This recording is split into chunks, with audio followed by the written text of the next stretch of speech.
Bắc, nhỏ bạn giả tạo tới thăm nhà. Wow, nhiều giày như vậy, cậu có thể tặng tớ một đôi được không?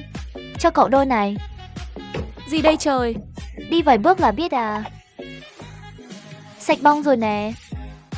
Này, bàn trà nhà cậu đâu rồi? Hay là ngay cả bàn trà mà cậu cũng không mua nổi đấy chứ? Cậu thì biết cái gì, tôi dùng bàn trà di động đấy. Xịn dữ ha. Cậu còn múa cột ở nhà cơ à? Đây là nghệ thuật. Không hiểu thì nín họng lại. Bình thường cậu sống khó khăn lắm hả? Không duỗi thẳng chân được luôn. Có mà cậu không biết cách dùng ấy.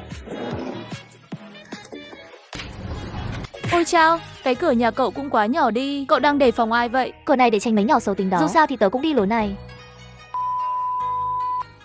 Tớ tắm xong rồi, phòng ngủ công chúa của tớ đâu? Tới đây.